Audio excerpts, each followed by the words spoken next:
अच्छा, तो कल हम बात कर रहे थे जी कि लॉजिकल ऑपरेटर्स होते हैं जी एंड और एंड नॉट।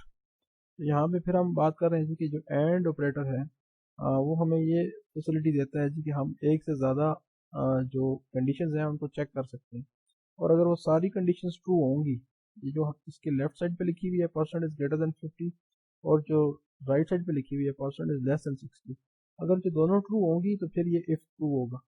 तो इस तरह से आपको लॉजिकल ऑपरेटर्स जो हैं वो डिफरेंट कंडीशंस को कंबाइन करने में हेल्प करते हैं।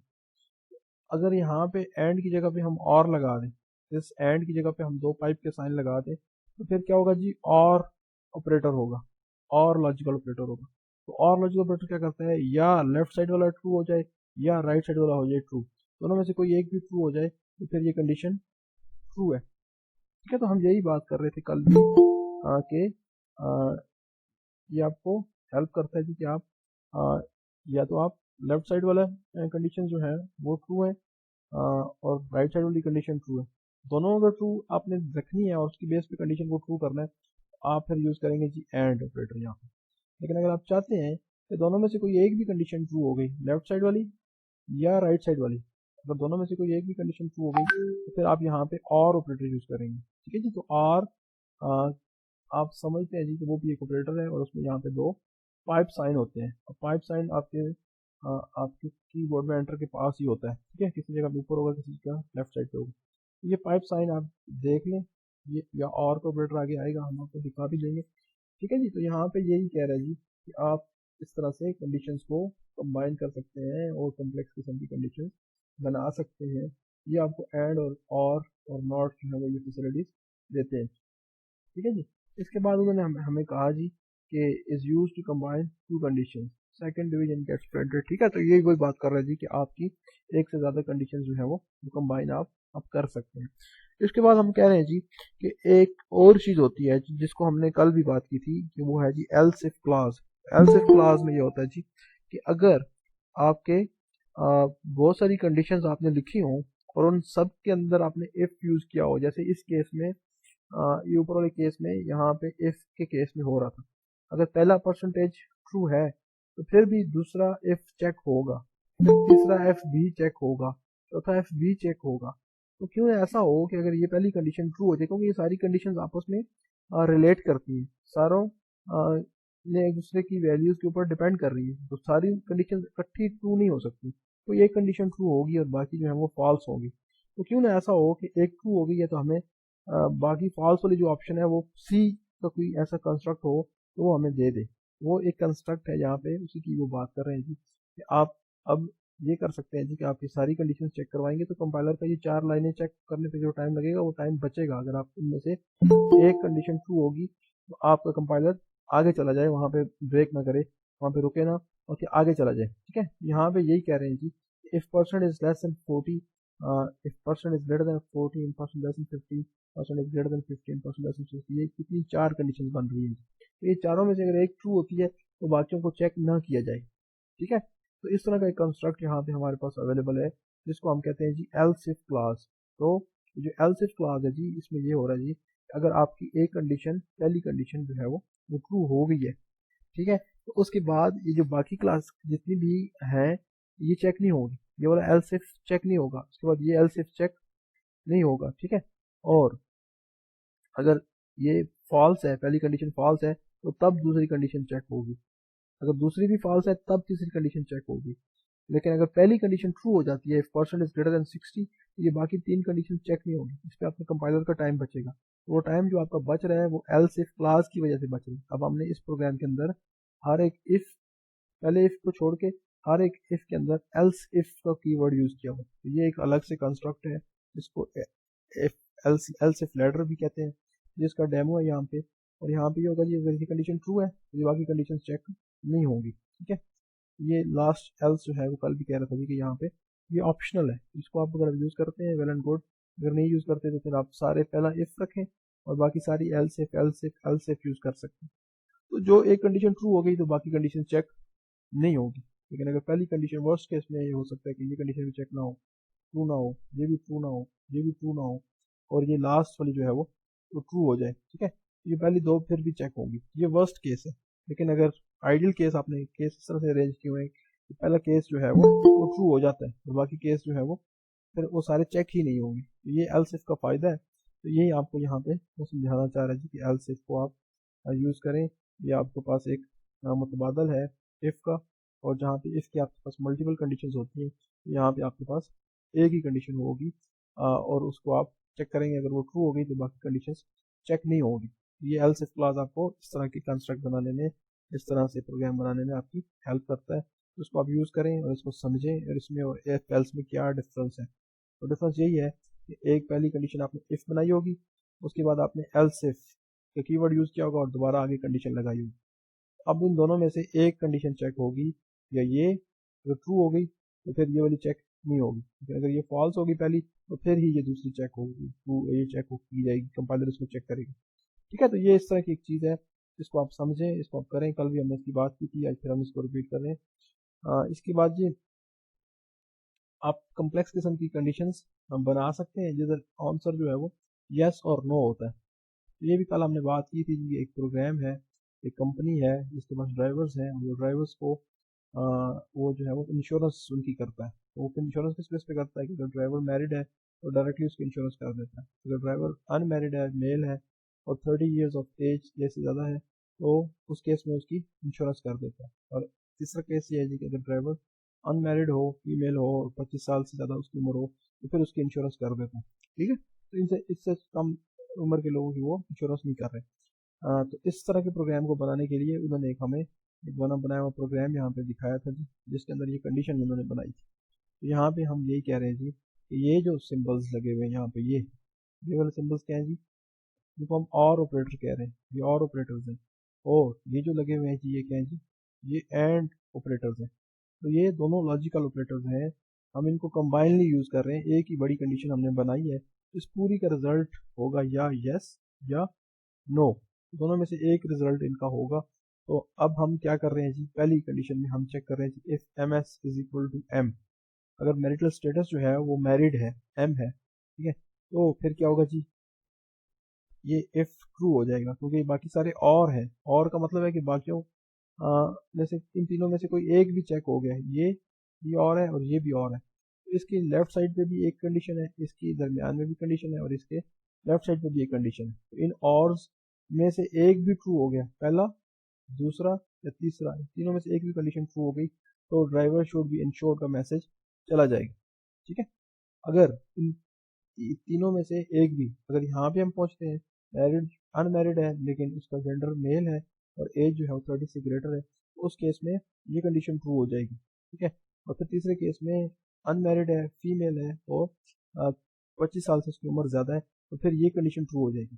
लेकिन अगर इस सारी की कंडीशन जो है वो फॉल्स हो जाती है, ठीक है, वो ये हो सकता है जी कि आपकी फीमेल है, ठीक है, और वो सॉरी मैरिटल स्टेटस उसका अनमैरिड है, ठीक है, इन दोनों केसेस में अनमैरिड है और एज जो है वो कम है, ये हो सकता है, इससे भी कम है, फीमेल है इससे भी कम है, तो फिर ये कंडीशन फॉल्स हो जाएगी। तो इस तरह से ये कंडीशंस बनाई गई हैं। इन पूरी कंडीशंस के अंदर एक ही स्टेटमेंट के अंदर ये तीन कंडीशंस जो है वो चेक हो रही है इकट्ठी। तो यही हमें लॉजिकल ऑपरेटर्स का फ़ायदा है कि उसके साथ हम इस तरह की कम्प्लेक्स किस्म की कंडीशंस बना सकते हैं जिनका रिजल्ट येस और नो हो रहा हो।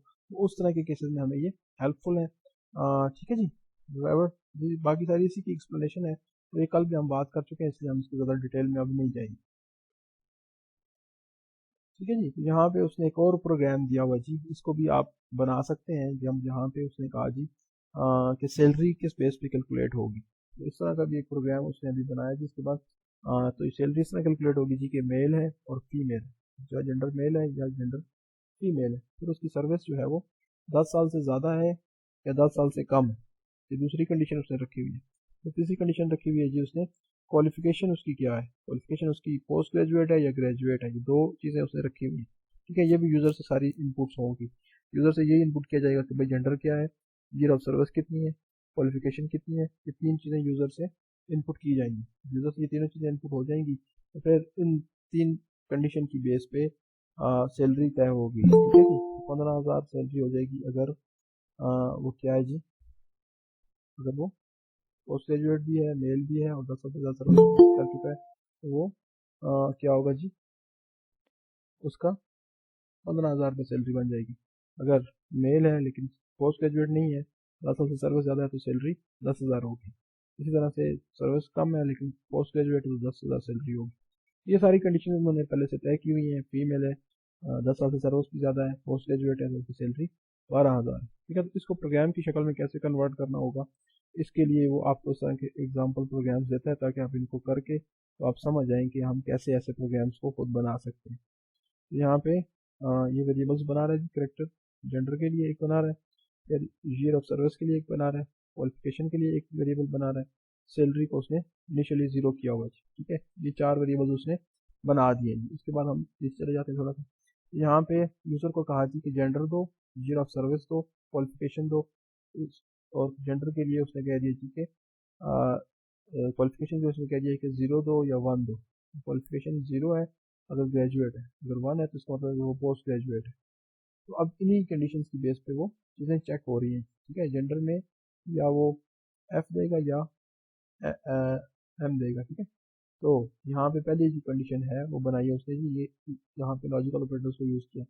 ये दो लॉजिकल ऑपरेटर्स हैं, एंड। ठीक है, ये दो एंड जो ऑपरेटर्स हैं ये यहाँ पे लॉजिकल ऑपरेटर्स हैं। इनके दाएं बाएं जो चीज़ें हैं वो सारी अगर ट्रू होंगी तो तब ये ओवरऑल ये इफ कंडीशन ट्रू होगी। ठीक है, तो यहाँ पे वही कंडीशन यहाँ पे बन गई, if gender is equal to male, year of service is greater than 10 and qualification is post graduate. ये तीनों कंडीशन अगर ट्रू होगी तो ये मैसेज या ये सैलरी की ये वैल्यू सेव हो जाएगी जी, सैलरी के पास 15,000। इसी तरह से एल्स इफ, अब यहाँ पे एल्स इफ कंस्ट्रक्ट यूज हो रहा है। ठीक है, अगर पहली कंडीशन ट्रू हो गई तो फिर दूसरी को चेक करने की जरूरत नहीं है, ये एल्स इफ का ये पर्पज है यहाँ पे। फिर gender is equal to male, year of service greater than 10 and qualification is graduate. ठीक है, 0 फॉर ग्रेजुएट। ठीक है, यहाँ पे हम कह रहे थे, तो फिर कंडीशन अगर ट्रू है, ठीक है, ये वाली कंडीशन ट्रू है, और या ये वाली कंडीशन ट्रू है, gender is equal to male, zero service less than 10, लेकिन क्वालिफिकेशन जो है वो पोस्ट ग्रेजुएट है, तो ये दोनों कंडीशंस के लिए एक ही सैलरी है, तो उन्होंने इसको इकट्ठा और में डाल दिए, या ये बात होगी या ये बात होगी, दोनों में से एक कोई बात तो होगी। ठीक है, तो अगर ये बातें हैं तो सैलरी इज इक्वल टू 10,000 उन्होंने डाल दी। ठीक है, एल से फिर उन्होंने क्या किया जी, 7,000 के लिए एक उन्होंने केस बनाया जी, वो भी वहां से देख के उन्होंने बनाया। Gender is male, year of service less than 10 and qualification is 0, तो उस केस में सैलरी जो है वो 7,000 जो है वो तय हो जाएगी। ठीक है, इसी तरह से 12,000 के लिए मैंने केस बनाया।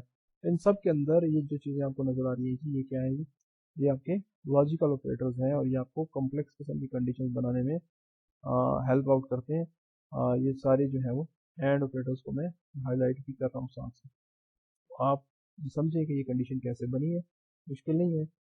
अगर आप थोड़ा सा इस पर टाइम लगाएंगे तो आपको आसानी से समझ आ जाएगी। तो सारे लॉजिकल ऑपरेटर्स हैं, और ज़्यादातर यहाँ पे एंड यूज़ हो रहे हैं, किसी किसी जगह पे, एक जगह पे यहाँ पे और यूज़ हुआ है। ये भी आप समझें डिफरेंस, ये डिफरेंस क्या है, तो यहाँ पे और यूज़ हुआ है, आपस में डिस्कस करेंगे।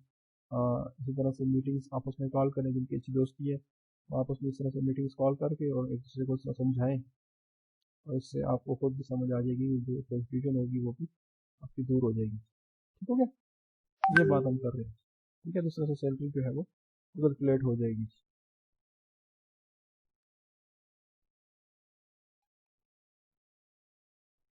ठीक है जी, इसके बाद एक और, सर सही ऐसे तो सारों को हिसाब का आता है। हाँ जी जी, सर आप कह रहे हैं ना कि आपस में मीटिंग करके एक दूसरे को समझाएं, तो सर सारों को इतना हिसाब का आता है कि एक दूसरे को क्या समझाएं। नहीं नहीं, होता है, ऐसा नहीं होता। कुछ एक बात आपको आती है, एक उनको समझ आती है, अगर आप डिस्कस करेंगे तो आप दोनों को क्लियर हो जाएगी। अच्छा, खैर, चलिए सर ट्राई करते हैं, तो फिर हम आपको बताएंगे फिर। ठीक है ठीक है जी, ठीक है जी। फिर जी एक थर्ड ऑपरेटर है जी हमारे पास, जिसको हम नॉट ऑपरेटर कहते हैं। ये भी हमारा लॉजिकल ऑपरेटर है, और इसको, ये जिसको एक्सक्लेमेशन साइन आप कहते हैं इंग्लिश में, वो उस तरह के साइन के साथ जो है वो इसको हम यूज़ करते हैं। ये जो ऑपरेटर है जी, ये भी किसी भी एक्सप्रेशन का जो रिजल्ट है उसको रिवर्स कर देते हैं।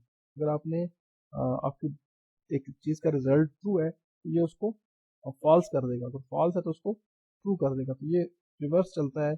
इसलिए थोड़ा सा ये कंफ्यूजिंग भी होता है, किसी टाइम पे आपको ये कंफ्यूज कर सकते हैं। ठीक है, तो यहाँ पे ये कंडीशन है जी, y इज लेस देन 10, तो पहले ये कंडीशन चेक होगी। ठीक है, y is less than 10। Let's say y की जो वैल्यू है जी वो अगर ग्रेटर देन 10 होगी तो फिर ये ऑपरेटर जो है वो इसका रिजल्ट, इस पूरे एक्सप्रेशन का रिजल्ट हमें ट्रू मिलेगा, अदरवाइज इसका रिजल्ट हमें फॉल्स मिलेगा। ठीक है, तो यहाँ पे y लेस देन 10 लिखा हुआ है, यहाँ से y जो है वो अगर 10 से ग्रेटर है फिर तो ठीक है, फिर तो ये इसके रिजल्ट ट्रू आएगा, क्योंकि ये इन्वर्स करता है। यहाँ पे जब रिजल्ट हमारे पास आ जाता है तो ये उसको इन्वर्स करता है, तो y अगर 10 से लेस होगा तो ट्रू हो जाएगा, लेकिन जैसे ही पैर कंट्रोल जाएगा इस परसेंट इसकी वजह से, एक्सक्लेमेशन साइन की वजह से या नॉट ऑपरेटर की वजह से, वो रिजल्ट जो है वो फॉल्स हो जाएगा। ठीक है, इसलिए अगर y जो है वो 10 से ग्रेटर है तो उस केस में क्या होगा जी, यहाँ से 0 रिटर्न होगा और या फॉल्स रिटर्न होगा, और फॉल्स जब जैसे ही बाहर कंट्रोल जाएगा वो उसको ट्रू कर देगा। ये आपने याद रखना है जी, ये नॉट ऑपरेटर जो है वो उल्टा चलता है, और ये आपके एक्सप्रेशन के रिजल्ट को अगर फॉल्स है तो उसको ट्रू कर देता है, और अगर ट्रू है तो उसको फॉल्स कर देगा। अगर आपने इस तरह से बाहर लिखा हुआ है तो ये उसको उल्टा कर देगा। ठीक है, इसी तरह से अगर किसी चीज़ के पास कोई वैल्यू है, अगर किसी वेरिएबल के पास कोई वैल्यू है तो वो उस वैल्यू को ये इन्वर्स कर देगा। अगर नॉन जीरो है तो उसको जीरो कर देगा, और अगर जीरो वैल्यू है तो उसको नॉन जीरो कर देगा। ठीक है, ये डिफरेंट जगहों पे किसी चीज़ को चेक करने के लिए इस तरह के ऑपरेटर्स यूज हो सकते हैं। ये इस तरह का ऑपरेटर है जिसको जो फ्लैगिंग के लिए यूज है। जब कोई कंडीशन जीरो हो गई, अगर एक वेरिएबल है flag is equal to zero हो गया, ठीक है, तो उस तरह के वेरिएबल्स को चेक करने के लिए ये यूज होता है।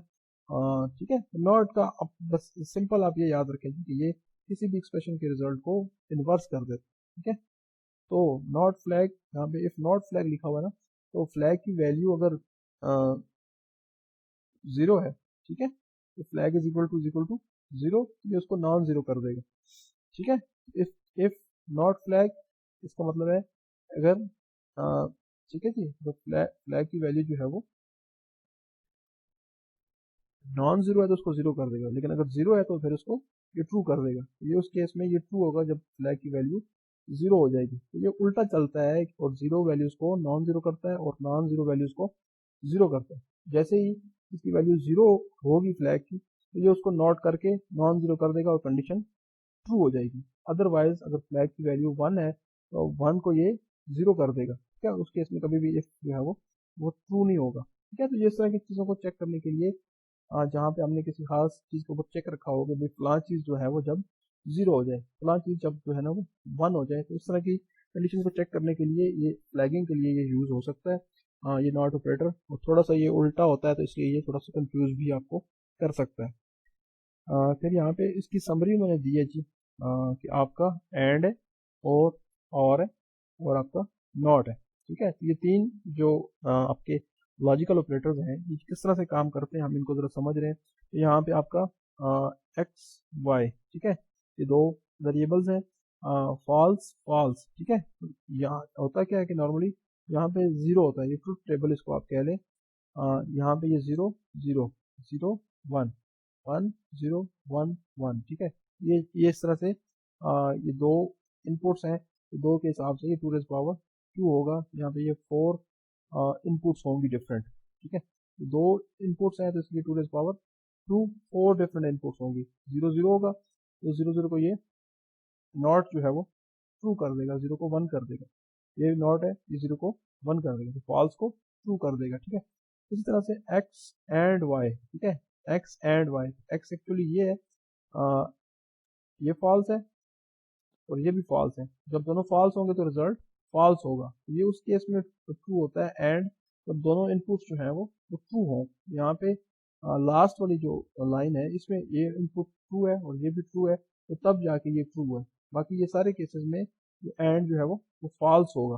ठीक है, इस तरह से और जो है वो जब दोनों इनपुट जीरो होंगी या फॉल्स होंगी तो तब ये फॉल्स होगा। बाकी अगर दोनों में से एक भी इनपुट जो है वो ट्रू हो गई तो और का जो रिजल्ट है वो ट्रू होगा। इसलिए पहले के अलावा बाकी सारों में एक एक ट्रू मौजूद है, तो इसलिए इसका रिजल्ट तीनों में ट्रू है और पहले में फॉल्स है। ठीक है जी, तो ये एक्स एंड वाई और एक्स और वाई, इसको भी आप आपस में डिस्कस करें लाजमी। फिर उसके बाद है जी ऑपरेटर्स रिविजिटेड, तो अगर एक ही एक्सप्रेशन के अंदर ये सारे ऑपरेटर्स इकट्ठे आ जाते हैं तो उनमें सबसे पहले कौन सा एग्जीक्यूट करेगा। तो ये हायरार्की ऑफ ऑपरेटर्स में डिस्कस हो रहा है यहाँ पे। ये हमने पहले भी कुछ ऑपरेटर्स के लिए हमने किया था, यहाँ पे ये दोबारा आ गया जी। यहाँ पे सबसे पहले लॉजिकल नॉट जो है वो एग्जीक्यूट होगा अगर किसी एक्सप्रेशन में लॉजिकल नॉट आ रहा है। इसके बाद स्टैटिक डिवाइड और मॉडुलस होगा, उसके बाद प्लस माइनस होगा, उसके बाद ये आपके जो रिलेशनल ऑपरेटर्स हैं ये होंगे। तो उसके बाद जो रिलेशनल ऑपरेटर्स हैं असाइनमेंट चेक करने के लिए और इनइक्वालिटी और इक्वालिटी चेक करने के लिए वो होंगे। फिर उसके बाद लॉजिकल एंड होगा, उसके बाद लॉजिकल और होगा, और सबसे आखिर में इज इक्वल टू होगा। ठीक है, तो ये इस तरह से इस ऑर्डर में जो है वो ये सॉल्व होंगे। अगर ये इकट्ठे सारे एक एक्सप्रेशन में आ जाते हैं तो इनमें से कौन सा पहले सॉल्व होगा। तो आपने याद रखना है जी कि ये अर्थमेटिक के जो ऑपरेटर्स हैं ये नॉट के बाद होंगे, इनसे पहले नॉट होगा और उसके बाद रिलेशनल ऑपरेटर्स होंगे, उसके बाद एंड और होंगे, और आखिर में जो है वो इज इक्वल टू होगा। तो इनको आप जब किसी एक्सप्रेशन में देखेंगे तो आप इनको करेंगे जी। उसके बाद ये टॉपिक जो है वो जो हम कल सॉल्व कर लेंगे क्योंकि अभी 9 बज चुके हैं।